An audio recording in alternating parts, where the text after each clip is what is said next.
은혜 받으실 하나님 말씀의 제목은 풍성한 열매를 맺는 한 해라는 제목으로 하나님 말씀을 전하려고 합니다. 다수원을 운영하는 농부가 땀을 흘리고 수고하여 나무를 잘 가꿨습니다. 가지도 쳐주고 농약도 쳐주지만 과일에 봉지도 싸주고 정성과 땀을 쏟아 부었어요. 결실의 계절이 와가지고 딱 보았는데 썩은 열매들만 맺은 거예요. 농부가 화가 나가지고 내가 열심히 가꾸어 주었는데 너는 어떻게 나한테 좋은 열매를 하나도 줄 수 없냐 하고 다 찍어버렸다는 거예요. 화가 나가지고. 이 이야기를 우리가 가만히 볼 때 한번 우리 모두에게 적용해 보았으면 좋겠다는 겁니다. 하나님이 우리를 향하여 우리에게 바라시는 것이 바로 무엇이냐? 내가 너에게 좋은 것을 심었다는 거예요. 내가 너를 위해서 많은 것들을 제거하고 많은 것들을 고생하며 노력하면서 여러분들에게 모든 것들을 아낌없이 주었어요. 독생자 예수 그리스도까지 아낌없이 우리에게 주어서 우리가 좋은 열매, 많은 열매를 풍성하게 맺기를 원하였는데 우리는 결국에 하나님을 배신하고 좋은 열매를 맺지 못하고 아버지의 마음이 얼마나 아프시겠냐는 거예요. 좋은 열매를 풍성하게 맺으려면 그 첫 번째 단계가 듣는 단계라는 겁니다. 우리는 하나님 말씀을 듣는 기회를 많이 가져야 돼요. 이것이 가장 기본적인 거고 가장 중요한 거라는 거예요. 로마서 10장 17절 말씀에 그러므로 믿음은 들음에서 나며 들음은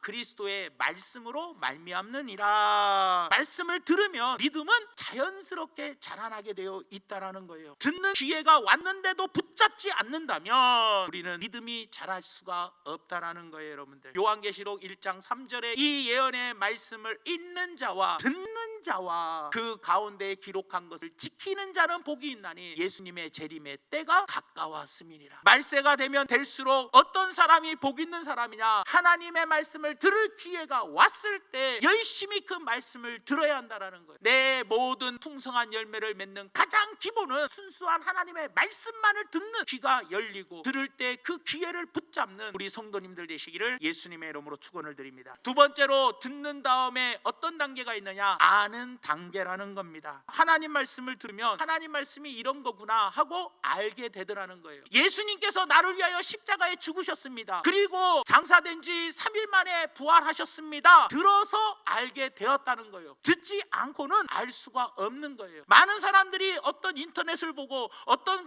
강의를 듣는 이유가 바로 뭡니까? 알기 위해서, 지식을 내가 축적시키기 위해서 우리는 듣고 그리고 그것을 알게 되더라는 거예요. 우리가 하나님 말씀을 알기 위해서 힘을 쏟아부어야 돼요. 하나님 말씀을 많이 듣고 알게 되고 하나님 말씀을 많이 읽고 알게 되고 하나님 말씀을 정독하고 속독하고 하나님 말씀을 연구하면서 우리는 알게 되더라는 거예요. 이것은 무엇보다도 중요하더라는 거예요. 그 다음에 세 번째로 듣고 알았다면 이제는 세 번째 듣고 알았으면 그 안 것에 대해서 깨닫는 단계까지 나아가야 되더라는 거예요. 깨닫는 것은 몰랐던 사실을 알게 된다는 것이 아닙니다. 알고 있는 것을 깨닫게 되는 것, 내 삶에 변화가 일어나는 거예요. 파란색하고 노란색을 섞으면 초록색이 된다. 우리가 배워서 알고 있는 지식이에요. 이것에 머무르지 말라는 거예요. 지식에 머무르지 말고 더 깊은 단계로 나아가라는 겁니다. 깨닫는 것을 통해서 나의 감정의 변화가 일어납니다. 갈등이 일어나기도 합니다. 성품의 변화가 일어납니다. 내 인생의 방향을 결정하게 되더라는 거예요. 요한복음 14장 26절 말씀에 보혜사 곧 아버지께서 내 이름으로 보내실 성령, 그가 너희에게 모든 것을 가르치시고 내가 너희에게 말한 모든 것을 뭐하게 한다? 생각나게 한다. 가르치시고 생각나게 하시는 분이 성령님입니다. 시편 119편 34절 말씀에 깨닫는 것을 어떻게 이야기하고 있느냐? 하나님 나로 하여금 깨닫게 하여 주어서. 하나님께 뭐하고 있어요? 깨닫게 해달라고 기도하고 있는 거예요. 내가 내 능력으로 깨달을 수 있는 게 아니라 하나님께서 전적으로 은혜를 베풀어 주셔야지만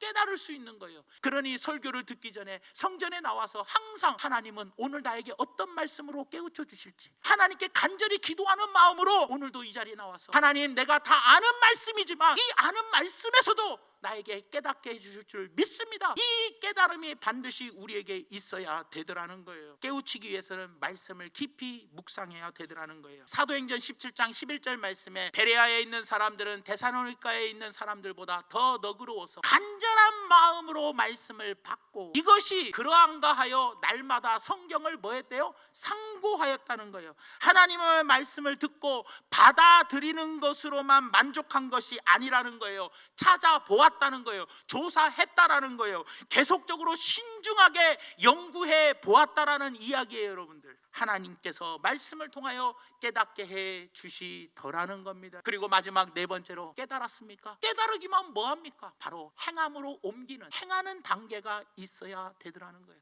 예수님께서는 마태복음 7장 21절 말씀에 나더러 주여 주여 하는 자마다 다 천국에 들어갈 것이 아니요 다만 하늘에 계신 내 아버지의 뜻대로 행하는 자가 들어간다라고 이야기하고 있다라는 거예요. 아무리 내가 주님 주님 하고 기도하고 주의 이름으로 내가 어떤 일을 했다 할지라도 내가 반드시 하나님의 뜻대로 행하는 삶을 살아가야 되더라는 거예요. 순종하는 사람에게는 점점 더 큰 열매들이 맺혀지지만, 풍성하게 맺혀지지만, 순종하지 아니하는 자들에게는 풍성한 열매를 맺을 수 없다는 것을 꼭 기억해 주시기를 바랍니다. 본 말씀 이후에 누가복음 8장 18절의 결론이 바로 무엇이냐? 그러므로 너희가 어떻게 들을까 스스로 삼가라. 누구든지 있는 자는 받겠고 없는 자는 있는 줄로 아는 것까지도 빼앗기리라. 순종하는 자는 더 받겠지만 순종하지 않는 자는 있는 열매조차도 빼앗겨버리고 말아버리더라는 거예요. 8장 15절 말씀에 좋은 땅에 있다는 것은 착하고 좋은 마음으로 말씀을 듣고 지키어, 마지막은 순종이라는 거예요. 그래야 열매를 맺을 수 있게 되더라는 거예요. 사랑하는 성도 여러분, 우리는 시간이 지나면 지날수록 좋은 열매, 풍성하게 맺어야 할 거 아니겠습니까? 이런 풍성한 열매, 좋은 열매를 맺는 복된 한 해가 되기를 예수님의 이름으로 축원을 드립니다.